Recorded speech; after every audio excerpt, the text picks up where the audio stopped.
What's up mga suki? Another day, another manok, panabong na naman tayo. Dahil araw ng Sabado ngayon, puntahan natin ulit ang manok ng aking tito. Tara, samahan niyo na rin akong buhanin. Ay binigay niya sa aking triyong manok. Yo, what's up mga suki? Nandito na tayo sa manukan ni tito. Bago ang lahat, makiki-like and share naman po ng aking video. Salamat po! Nga pala, nasa ibang bansa nga pala ang aking tito. Kaya ako na ang kukuha o maghahanap ng trio na ibibigay niya. Kaya tara, simulan natin ang paghahanap. Let's go! Wait lang, tayo. Sa amin nga, gusto nga namin benta yan, no? Dalawa. Sige, mamaya, pag-usapan natin yan. At ito na nga mga suki, nakita ko na yung gagawin nating broodstag. Ang kanyang bloodline is pure Gilmore Hatch ng AEJ Game Farm. Ang pogi-pogi niya mga suki, sana super to.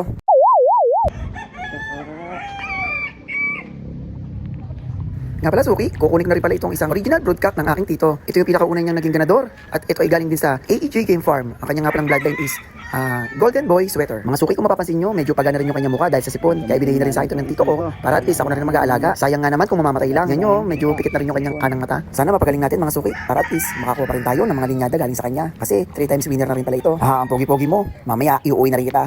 Akin ka na, Golden Boy.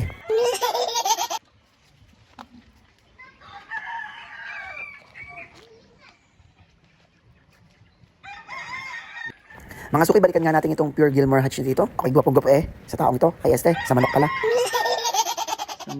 Ay, sadya naman talaga napakagwapo naman na rin manok na rin. Nakaka-inlove Hayaan mo't pararamihin kita. Bibigyan kita ng maraming chicks. Speaking of chicks, halika na, hanapin na natin yung 2 pirasong inahin na aasawahin mo. At ito na nga mga bossing, ang mga dalagang aasawahin ng ating pure Gilmore Hatch. Sana kayo na nga yun. Kung hindi, hahanap pa tayo ng iba. Tara, hanapin na natin sila ng hanapin. Let's go! Sandali lang mga suki. Ang hahanapin na pala nating bloodline ng mga inahin ay isang Golden Boy Sweater at ang isang pure Gilmore Hatch. Ay pagkakasaganda naman ng mga linyadang are. Aking may iuwi na sa bahay kahit hindi ito. Puro yun yung Gilmore. Sige. 2 piraso ang ating kukunin. Okay. Mga quality hens. Bull hen na pala, bull hen. Wala, hindi po yan. 253. Okay guys, hindi pala ito. Mali yung mga inahen. Hanapin natin yung 2 ibinigay sa atin. Let's go. Alay mga kasuki, talagang winan on one na ni ate ang paghahanap ng ating inahen.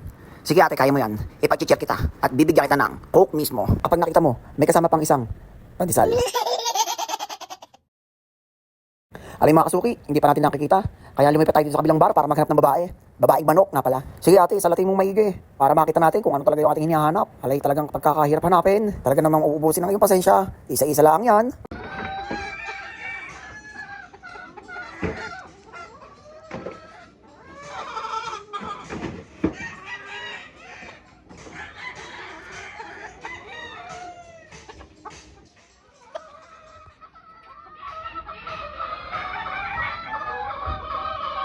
$286. 286, hindi yan. Mukhang malapit na. Guys, malapit na nating makita.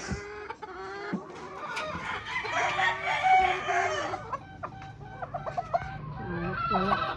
Walang wing band. Sa paa. Zero. Wala, hindi yan. Hindi rin.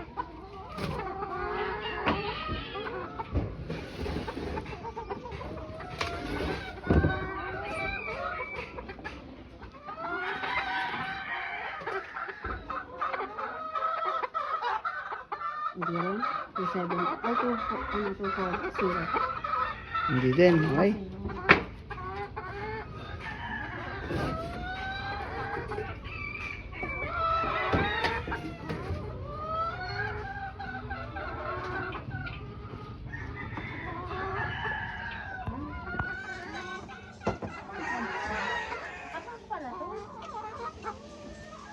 Naka-fix.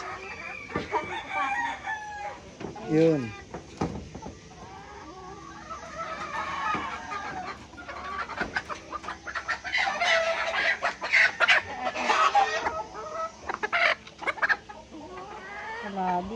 Wala din, sige.